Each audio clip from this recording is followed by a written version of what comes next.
اعوذ باللہ من الشیطان الرجیم بسم اللہ الرحمن الرحیم۔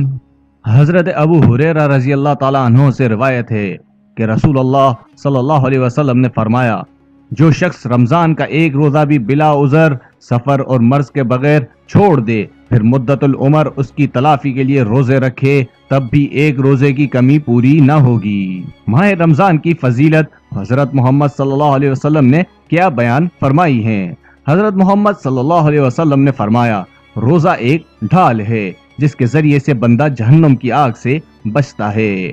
حضرت محمد صلی اللہ علیہ وسلم نے فرمایا، جس نے اللہ کے راستے میں ایک دن روزہ رکھا، اللہ تعالیٰ اس کے چہرے کو جہنم سے 70 سال کی مسافت کے برابر دور کر دیتا ہے۔ حضرت محمد صلی اللہ علیہ وسلم نے فرمایا، جس نے رمضان کے روزے رکھے ایمان کے ساتھ اور ثواب کی نیت سے، دکھاوے اور ریاکاری کے لیے نہیں، تو اس کے گزشتہ گناہ معاف ہو جاتے ہیں۔ ان احادیث سے پتہ چلتا ہے رمضان کے روزوں کی کتنی فضیلت اور اہمیت ہے۔ رمضان کے مہینے کی ایک اور فضیلت تراویح پڑھنا ہے۔ حضرت محمد صلی اللہ علیہ وسلم نے فرمایا، جس نے ایمان کی حالت میں طلب ثواب کی نیت سے رمضان کا قیام کیا، اس کے پہلے سارے گناہ معاف کر دیے جاتے ہیں۔ رمضان میں قرآن پڑھنے کے حوالے سے حضور اکرم صلی اللہ علیہ وسلم کی فضیلت اور اہمیت۔ رمضان کے مہینے میں قرآن کے نزول کا آغاز ہوا، اس لیے یہ مہینہ بابرکت ہے۔ حضرت محمد صلی اللہ علیہ وسلم اس مہینے میں قرآن کی تلاوت زیادہ کرتے تھے۔ حضرت محمد صلی اللہ علیہ وسلم حضرت جبریل علیہ السلام کو رمضان میں قرآن سنایا کرتے تھے۔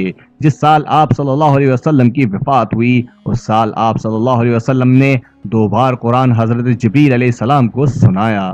سیدنا عبداللہ بن عباس فرماتے ہیں، حضرت جبریل علیہ السلام رمضان کی ہر رات آخر ماہ تک حضرت محمد صلی اللہ علیہ وسلم سے ملاقات کرتے تھے اور حضرت محمد صلی اللہ علیہ وسلم ان کو قرآن سناتے تھے۔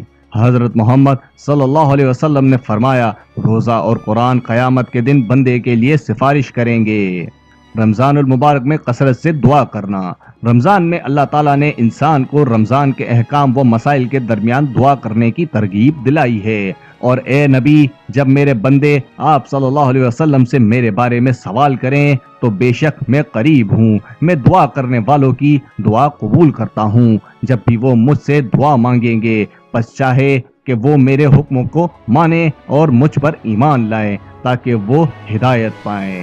اس لیے رمضان میں کثرت سے دعائیں کرنی چاہیے۔ دوستوں، امید کرتا ہوں یہ ویڈیو آپ لوگوں کو پسند آئے گی۔ ویڈیو اچھی لگے تو اسے لائک کریں اور شیئر کریں، کیونکہ اچھی بات پھیلانا صدقہ جاریہ ہے۔ اور مزید اس طرح کی اسلامک ویڈیوز کے لیے ہمارے چینل اسلام کی باتیں کو سبسکرائب کرنا مت بھولیں۔ جزاک اللہ۔